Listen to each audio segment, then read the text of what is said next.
Chilling tales for dark nights.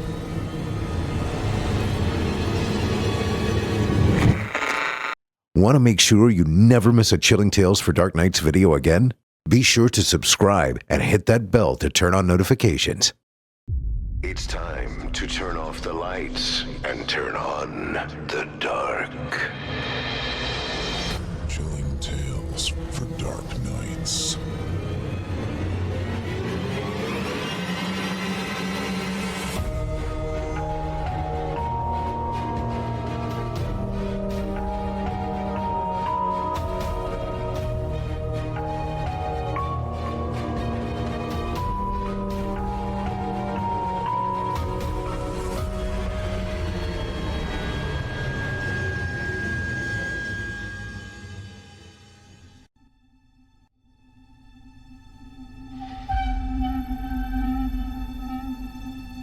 Good evening, listener. You're listening to Chilling Tales for Dark Nights. On tonight's edition, we invite you to leave behind your safe reality and descend with us into the frightening depths of the most terrifying imaginations with an audio adaptation of frightening fiction about menacing moves. I'm your host, Paul J. McSorley, and tonight and every other Wednesday night, I'll be your guide as we traverse the dimly lit corridors of your darkest dreams. Joining us tonight to help bring to life the frightening fiction of Tim Ritter is none other than your host of the evening, Paul J. McSorley. Now, get your ticket ready, take your seat in our theater of the minds, and brace yourself. It's time to turn off the lights and turn on the dark.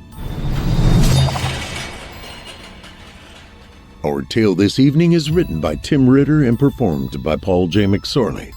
In it, we meet a new man living in a new place, which can be hard at any age, and accompany him on his journey to make the town his own. Now, without further ado, I present to you, Marked.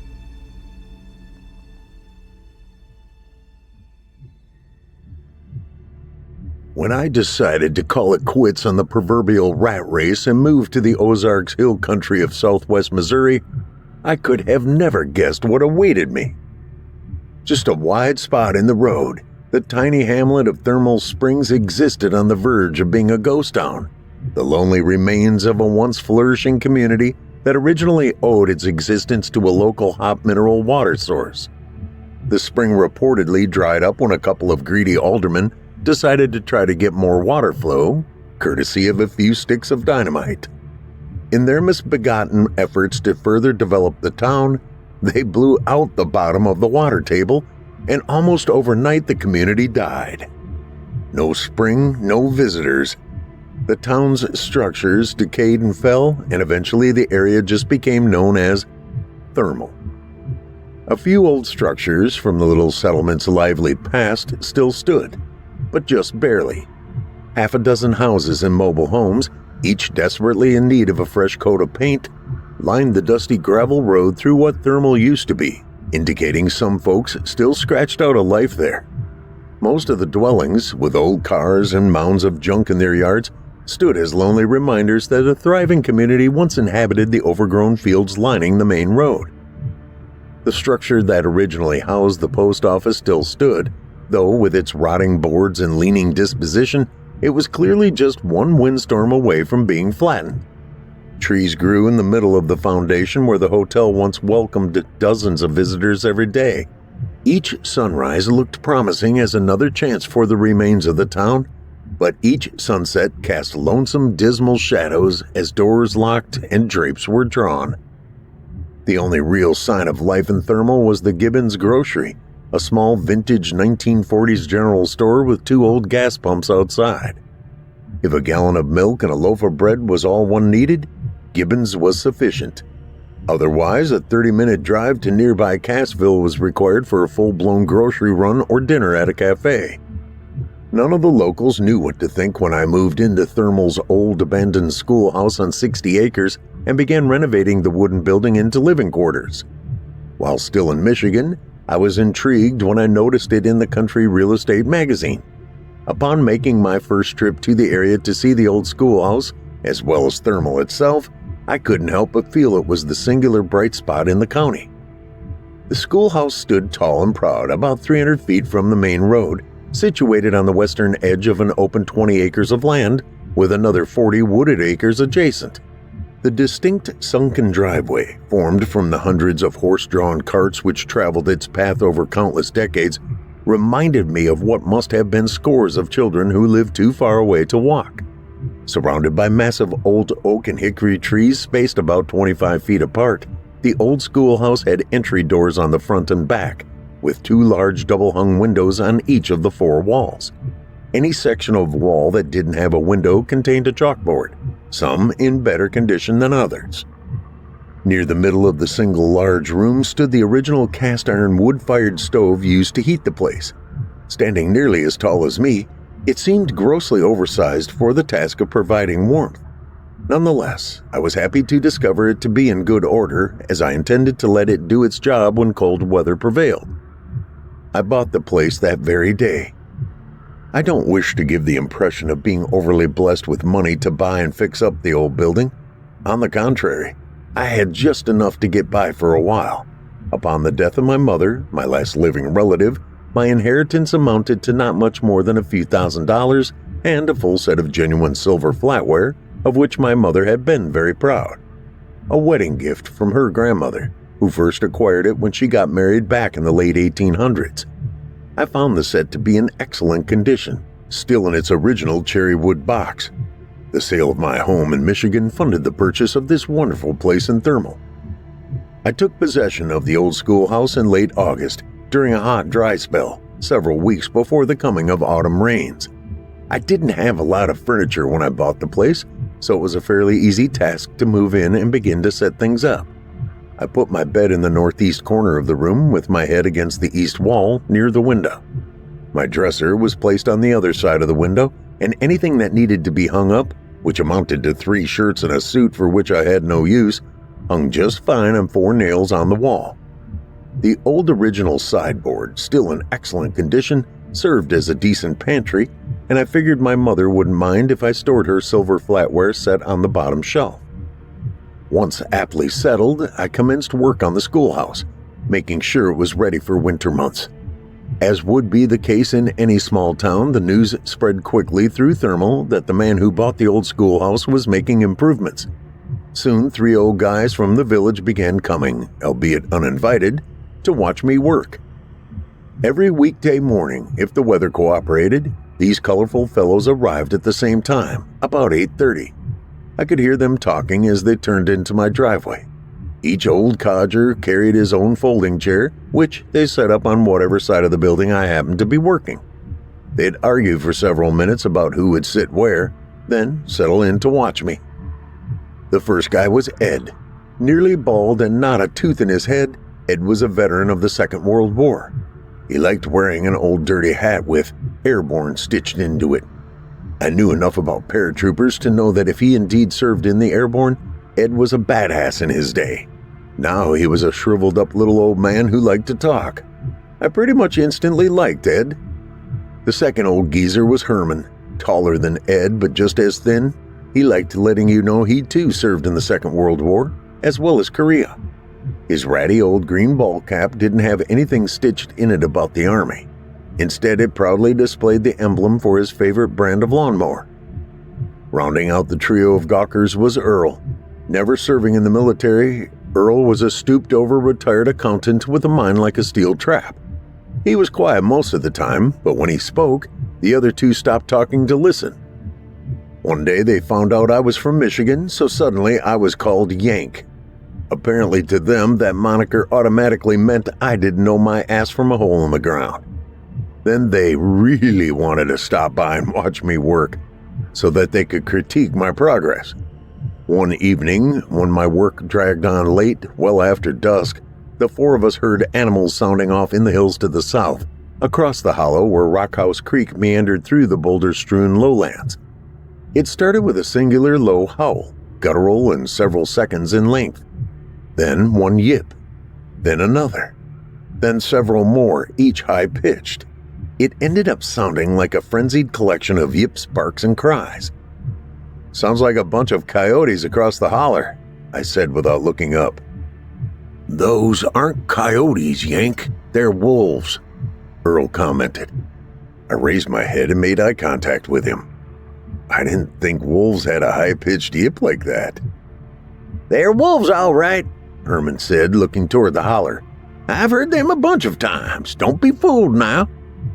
Better listen closely in case they start sounding their approach, Earl spoke up. Ed and Herman turned and looked at Earl, then back at me. Approach? I questioned.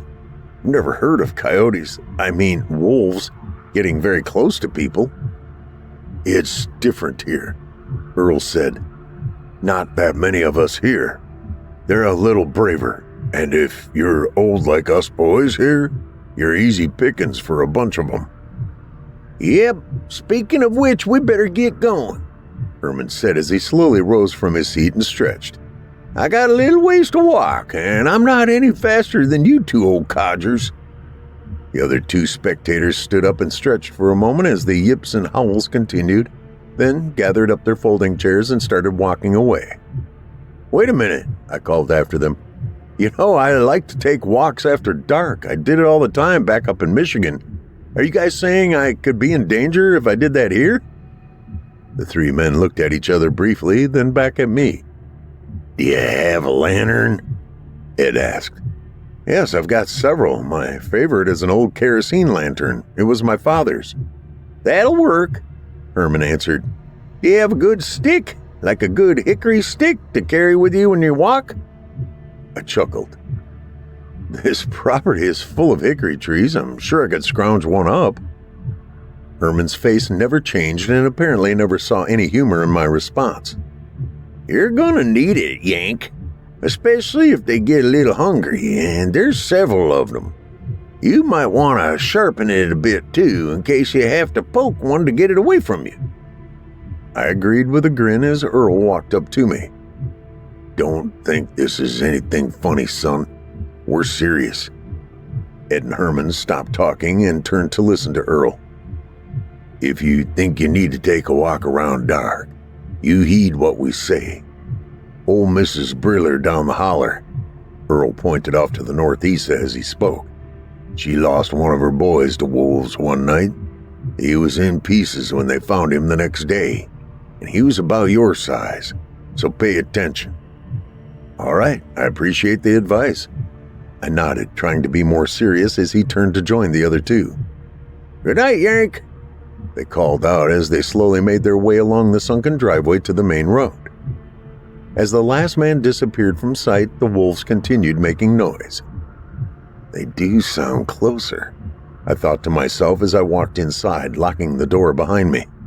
That night, as I lay in bed with the windows open, I listened closely for any sounds near the old schoolhouse. Hearing none, I eventually drifted off to sleep. The next day, a Saturday, found me 10 feet off the ground, confined to a ladder as I worked to repair the old soffit on the north side of the schoolhouse. Being a Saturday with a slight threat of rain, my three critics had elected to stay home. Towards sunset, as the colors around me began to deepen, I began thinking about calling it a day. Sure does look nice up there. I jumped as the sound of a female voice startled me. I turned quickly to see a short, thin old lady, hands on her hips, staring up at me. She was a sight to behold. Her hair, gray and wiry, seemed to sprout in every direction from her head. Her weather-beaten face bore a multitude of wrinkles that testified to a life of hardship. Her dress was a simple piece of homespun work, and she wore old hard-sole shoes on her feet, the kind I imagine the teacher wore in the heyday of the schoolhouse. Thank you, ma'am, I called out as I descended the ladder. It's coming along. I didn't mean to interrupt you, she said as she inched a little closer. But I hadn't the chance to come by and introduce myself till now. I'm Mrs. Higgins. I wiped my hands quickly with the rag from my pocket, then reached out to be neighborly.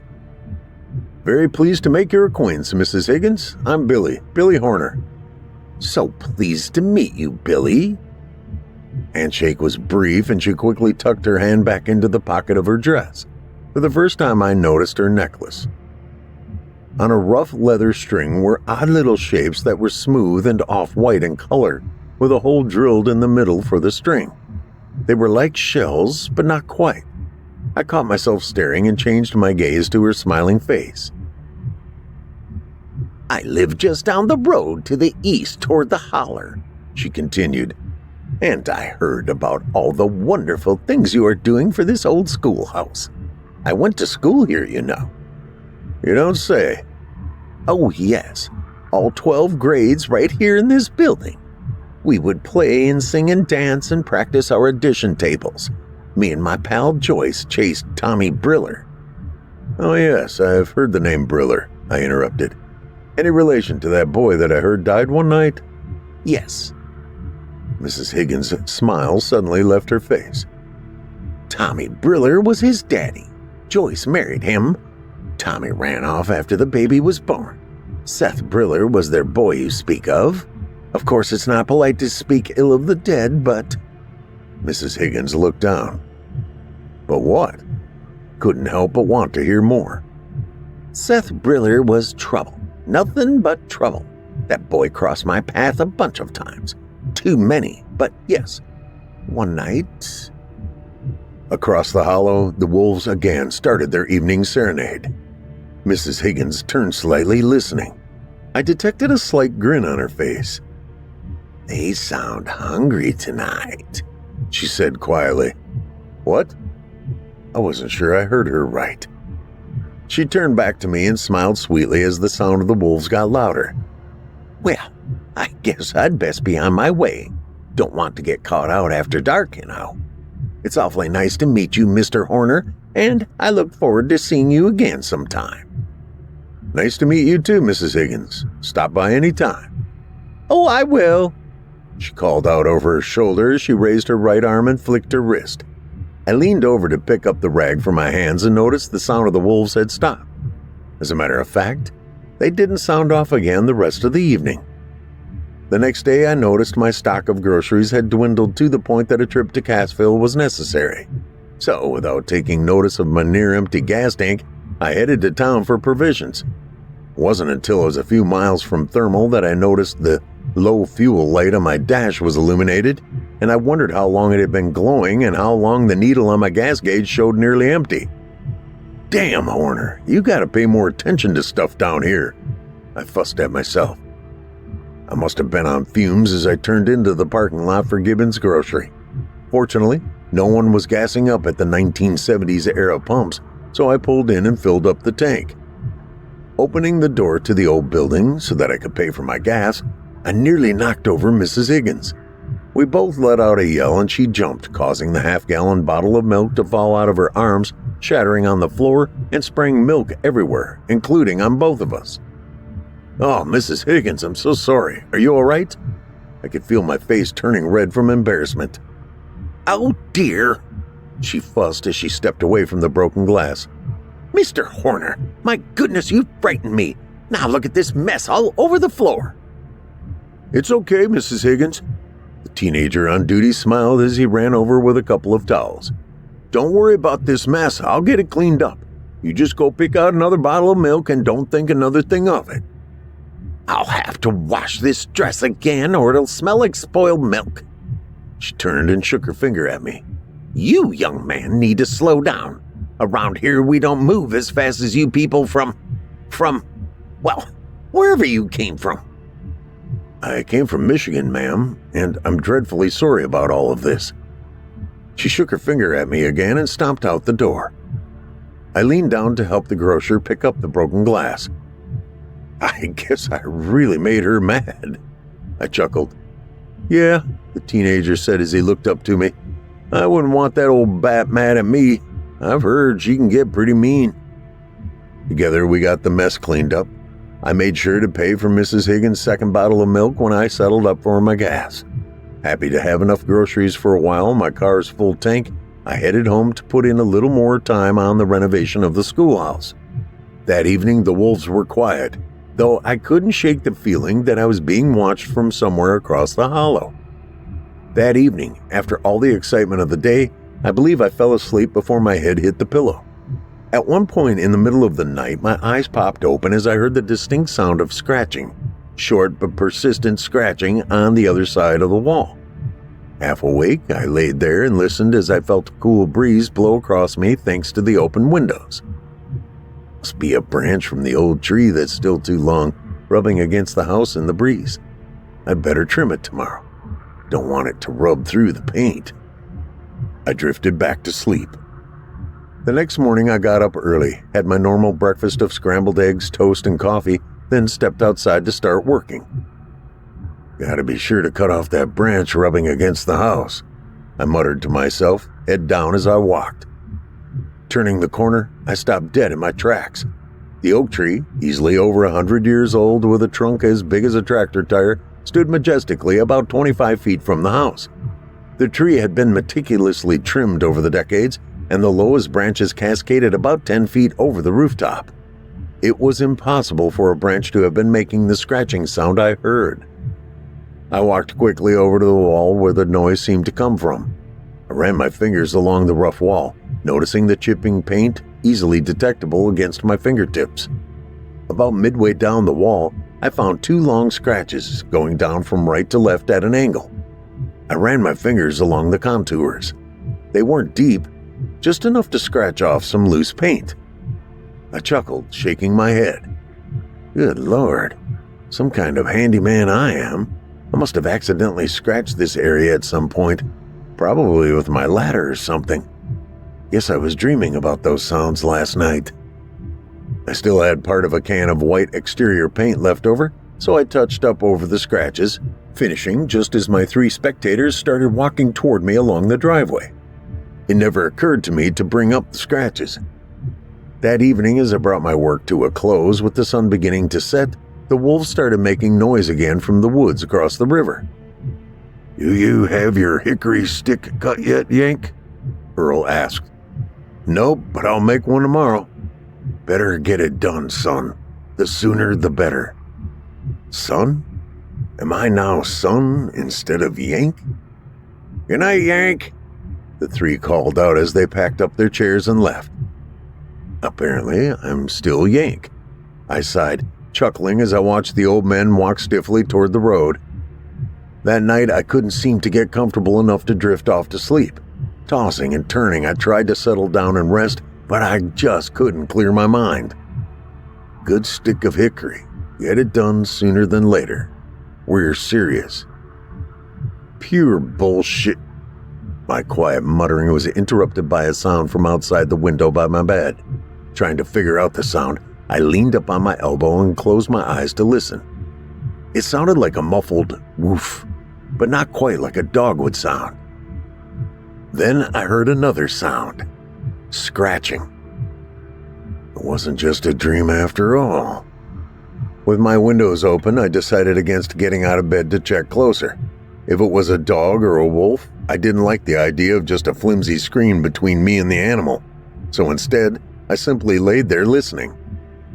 After a couple of minutes, the scratching ended and I heard no more muffled noises. I didn't move for quite some time, trying to figure out what the critter outside my window could have been. Eventually, I managed to slip off to sleep.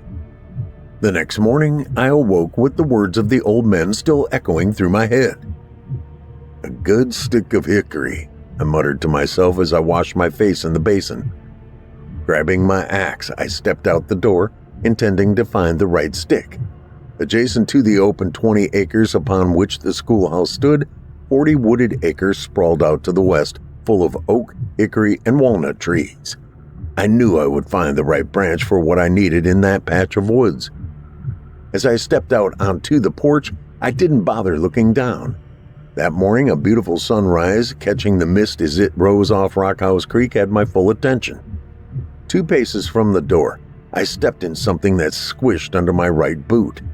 I looked down to discover a huge pile of shit that something left for me on the porch. "Jesus, are you kidding me?" I yelled as the smell hit my nose. What kind of monstrosity had to go that bad? And why the hell did it pick my porch? After carefully going down the steps on my left leg, with my right leg comically held up in the air in hopes I wouldn't track the odoriferous present all over the place, I wiped my right boot in the grass to get all the crap off the bottom, then walked over to the shed to get a shovel, muttering to myself the whole way. Just trying to get out this morning to get a good stick of hickory, and I'm greeted by a pile of shit. By God, whoever did that must have felt better afterwards. Probably was holding that one since October. October 2 frickin' years ago. My mutterings continued till I had the pile scooped up and dumped in the woods. Goddamn thing, I sure hope that's the only time I find a present like that. Satisfied to have the mess removed but still irritated about it, I headed into the woods to find the right hickory branch. My search didn't really take all that long, as the woods offered plenty of solid branches, most of a pretty good size. After about 15 minutes and 20 trees, I found the hickory branch I wanted to cut. Roughly 2 inches in diameter with the bark on and pretty straight. So I chopped it off the tree and pulled it back to the schoolhouse. Settling into the wooden chair I kept for porch sitting, I sawed the stick to a 4-foot length, then grabbed my old pocket knife and began to scrape the bark away. After getting the surface fairly clean, I took one end and began to whittle, working at it until I had a good point that extended back about 4 inches to the original diameter. Damn varmints will feel that sticking into them, I muttered to myself, content to have only spent a couple of hours to make my wolf stick. I still think they sound like coyotes instead of wolves. Within an hour, my 3 old spectators were back with their chairs, waiting to see what I planned to tackle today. Once they were settled and ready to watch, I brought my wolf stick to them to get their approval. Ed gave it a thorough examination. Not bad, Yank. You got her good and clean, and I like this point you put on it. He nodded as he passed the stick to Herman, who instantly poked his finger against the pointed end. Yeah, that's not bad, he said. If you ever have to use it, you'll have to sharpen it again the next day, you know. He nodded and passed it to Earl. Not bad, Yank, not bad. Bet Mrs. Briller's boy wished he had one like this that night. Hey, speaking of Mrs. Briller and her boy, I met Mrs. Higgins on Saturday. I guess she and Mrs. Briller are friends? I grinned, happy to announce I met another living soul in Thermal. Enemies is more like it, Earl said as he continued examining the stick. Both those women wanted to marry Briller. Joyce got him. Edna never forgave her. Edna is Mrs. Higgins' first name? She never said. Typical for that old witch. Stay clear of her, Yank, Ed spoke up. Really? I chuckled. I'm surprised to be afraid of that little old lady. Laugh all you want, Yank. She's trouble. Some people are just trouble. She's one of them. Earl handed the stick back to me and nodded, then took a puff off his cigar. Yeah, I think I managed to make her mad. I ran into her at Gibbons' store. We nearly ran over each other and she ended up dropping her bottle of milk. It went everywhere. I apologized, but she shook her bony finger in my face and seemed pretty upset. Earl scowled. She's trouble, Yank. Just remember that. Tell you what, fellas, speaking of trouble, I had the biggest pile of shit on my porch this morning. I laughed after taking the stick back from Earl. All 3 men glanced quickly at each other. Whatever did that sure had been holding it a while. I continued, shaking my head. The 3 men just stared at me. Son, you better keep a close eye, Ed said, his face looking more pale than normal. I wouldn't go out after dark and try that stick out. Not tonight. Not for a few nights. Several nights, Herman chimed in. What are you talking about? That pile of shit was a sign. Ed pointed his gnarled up finger at me. You've been marked. Marked? I laughed. Marked by who? Not who, Earl spoke up, but what? I looked at Ed, then Earl, and Herman. No one said a word. I could hear my heart pounding in my ears as the three of them stared at me without saying a word. Finally, Ed spoke up. "There are things in these woods, Yank." "All right, you guys, enough trying to scare the outsider," I laughed, waving them off. "No coyote or wolf could take a dump that huge. It would have taken about 6 of them to have made that big of a mess, trust me." "You don't know how big it was." "Ed!" Herman shouted.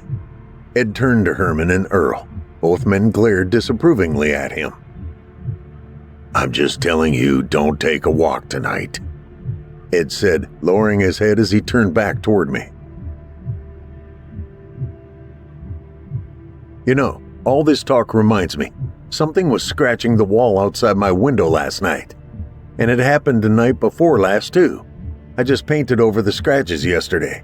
I meant to look at that spot again today to see what the scratches look like." Ed glanced at Herman, then Earl. "Show us," they said together as they got up from their chairs. I took them around to the side of the house, and sure enough, there were 2 scratches again near my window. I ran my fingers along the scratches as the old men watched. After a long silence, Earl was the first to speak. "Yank, be careful. The pile of shit and these scratches. You're marked for sure." "Better keep a shotgun loaded." Ed shook his head. Herman said nothing. "Okay, guys, whatever. I've got my stick and I'll load my gun. Now I want to get back to work on this place." The 3 men walked in silence back to their chairs as I grabbed my ladder. Nothing more was said about the wolves throughout the rest of the day. They watched as I worked, pointed out any misstep or error I made, usually within a fraction of a second of me discovering it. The day wore into evening, and as the sun began to set, they gathered up their chairs as usual and began to leave. "Remember what I said," Ed said as he brushed past me. I watched them leave, shook my head, and walked inside the schoolhouse to make dinner. At about 8 o'clock, the sun was nearly set, and I wanted to take a walk. The warnings of the old men rang in my ears, but I laughed it off. I haven't been marked. That's silly. Some dummy decided to pull a prank on me. I'm going to walk the old path through these woods. I lit my old lantern, put on my backpack, then grabbed my fine hickory stick and set out for a walk. When I bought the old schoolhouse property, the realtor told me about the old school trail and the fact that it meandered through the woods and covered most of the property. Back in the days of the schoolhouse actually being used for education, some area children used the trail to get there. Each surrounding homestead had its own path that linked up with the trail, which made it easy for kids to get to school. As I started out into the woods along the path, I imagined all the shenanigans that could have taken place amongst the trees and overgrown brush when the kids felt ornery. After about half an hour of walking, the woods grew substantially darker as the sun set behind the hills to the west. I was glad to have the lantern with me to illuminate the path. At once I became aware of considerable yipping and howling. It sounded exactly the same as all the other nights, but closer. Much closer. The hair on the back of my neck stood up as the noise got louder. I stopped in my tracks, put my head down, closed my eyes, and listened. That's close, really close. Between here and the schoolhouse, I said quietly as I listened to the continued chorus of yips. As I closed my eyes, I became aware of the sound of leaves crunching. Many leaves crunching, like the sound of several feet coming at me very quickly. I reached down and opened up the lantern wick a little further, splashing brighter light around me. The crunching drew near. Suddenly, the sound grew quieter. I still heard it, as I heard nothing else. No wind, no other rustling, just the sound of those feet crunching more slowly. Slower still it approached. Then I saw it. Then a single it became them. I found myself facing 8 large wolves spread out in a line before me. Their heads were low, staring intently at me. I had seen photos and film footage of wolves before, but not like these, not this big. Easily 3 foot tall from paw to shoulder, These beasts were half my height. Their light-colored eyes, nearly white, were offset by their black fur. Seeing 8 pitch-black wolves with white eyes standing in a line in front of me, I wished I had listened to my 3 buddies and just stayed in for the night. I suddenly remembered a lesson from somewhere way back in my childhood. If you ever come face to face with a wild animal, don't let it see that you are afraid. Make yourself look large. Show no fear. "All right, you guys," I began to speak loudly with as deep a voice as I could muster. "Are you jackasses the ones who took a collective crap on my porch?" The beasts didn't flinch. Show no fear. "Because I'd sure like to thank you for leaving me such a welcoming present. I'm still not sure it's all the way off my work boots." Still, the beasts didn't flinch. Make yourself look large. I wasn't sure where all this survival information in my head came from, but heeding the advice, I waved my arms, swinging the lantern and hickory stick, and I began to make roaring noises to the best of my ability. The wolf in the middle began to snarl. As his nose curled back and he showed me his teeth, saliva dripped from the sides of his mouth. "I don't think so, mister," I yelled as I stuck my pointed hickory stick toward him. He flinched only a little, then looked at the other wolves. Within seconds, all 8 of them snarled at me, baring their teeth. Jesus, they are communicating. I tried to keep from showing the fear that was building up inside me. "You've been marked." The old man's words hit me like a ton of bricks. Had these little bastards come up to my porch and all 8 of them taken a dump to mark where they planned to return tonight? "All right, you little shits," I bellowed. "You may have marked my porch thinking you were coming to get me tonight, but it's not going to happen. I've got this good stick of hickory, and you're each going to feel it if you come any closer. Now get out of here! You lose!" Did my best to come up with some guttural roar that would scare them away. I took in a deep breath, leaned in toward them, and let loose a loud something that surprised even me. With all the lung capacity I had, I let that growl, scream, bellow, roar go for 10 solid seconds. The beasts stood there looking at me as I roared. When I was done, and the last bit of air I could muster had been forced out, the middle wolf looked at me, looked at the others, and at once they began to slowly step back away from me, facing me the entire time. After a few steps, they stopped, then sat on their haunches about 20 feet away from me. "Ha!" I yelled after them. "That's right. You mess with me, you're messing with all kinds of trouble. Just because I'm from Michigan doesn't mean I don't know how to ward off you bastards." I smiled and looked down at my good stick of hickory, pleased that I hadn't been forced to use it. Just then, behind my left ear, I felt the strangest thing. Not really a breeze, but more like a hot breath that would have come from someone or something standing right behind me. As I turned around, I heard a low, deep growl. There, standing a few inches from my face, was a beast. It stood on its hind legs, towering over me by a full 12 inches. Its feet and hands were like claws, but otherwise, it looked like a really big version of the 8 wolves that now sat and watched behind me. The beast stood before me, mouth open and dripping saliva, looking almost sadistically happy to have me at a disadvantage. After an agonizing second or two, the unbelievable happened. It spoke. "I believe you were told to stay inside tonight, weren't you?" I couldn't believe my ears. As terror took a firm grip over me, I looked down at the neck of the beast.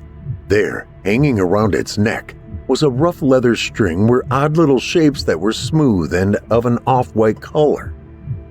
My eyes widened as I realized who, or what, was standing in front of me. "Mrs. Higgins?" It laughed, a low, demonic laugh. "That's right, Mr. Horner. You recognized my necklace.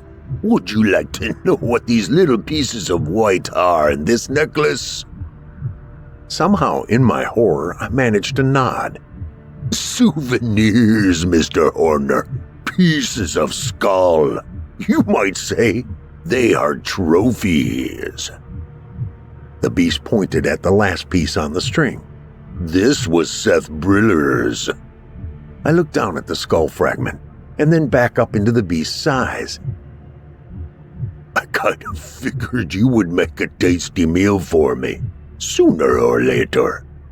You know, you really should slow down. Quit scaring little old ladies.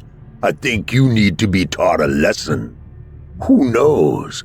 I might add what's left of you to my necklace.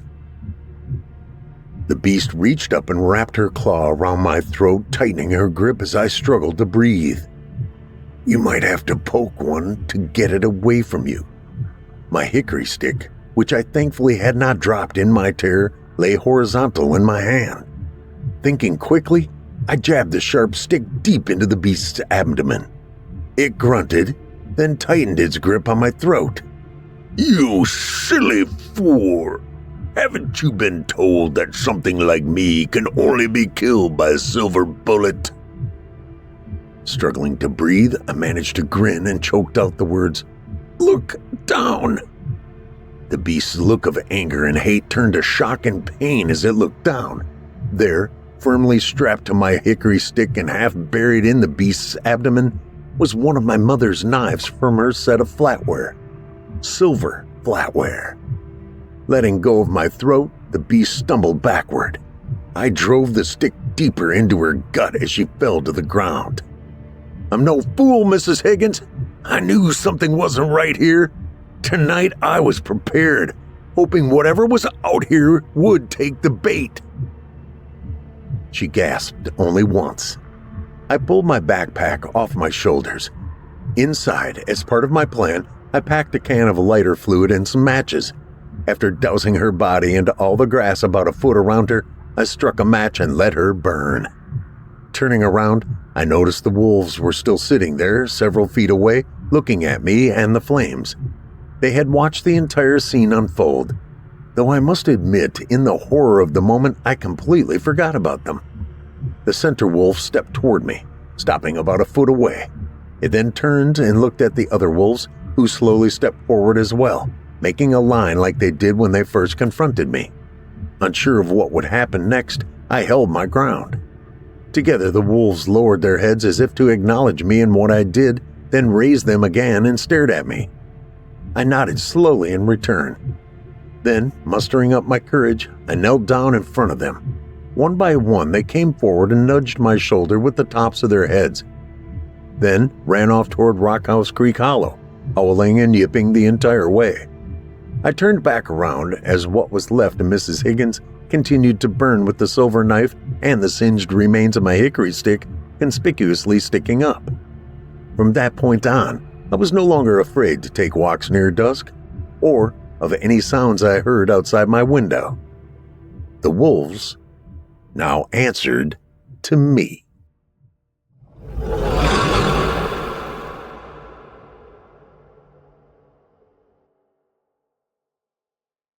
I hope you enjoyed Marked, as written by Tim Ritter and performed by Paul J. McSorley. You can find more of Tim Ritter in the darkest of shadows, holding his pen to paper tightly, or right here on our very own network. On to the shows. We have Scary Stories Told in the Dark airing twice a week. We also have Eric Peabody's Horror Hill, a podcast dedicated to some of our deeper and darker tales. We hope you check him out. And Drew Blood's Dark Tales airs Fridays, featuring some southern down-home horror. And don't forget to check out Fear from the Heartland Archives, featuring more than 120 episodes. Speaking of Fear from the Heartland, let us be part of your spooky season. The horror never has to end. Check out episode 13 of season 1 titled Welcome to Helltown to marinate in that good old Halloween spirit. You won't be sorry that you did. Well, friends, our weekly descent into the depths has just about come to a close. But before we go, I'd like to take a moment to thank you for joining us tonight, and remind you to take a moment to stop by our iTunes page and leave Chilling Tales for Dark Nights a 5-star review and a kind word. And follow us on Facebook, Twitter, and Instagram if you haven't already. And of course, subscribe to us on YouTube, where you can find an archive of our work going back to 2012. And consider signing up as a patron at our website, chillingtalesfordarknights.com, to show your support and get all of our content ad-free. I'm your host of the evening, Paul J. McSorley, and it's been a pleasure. Tune in again next week when we once again turn off the lights and turn on the dark. Sweet dreams, listener. Sweet dreams.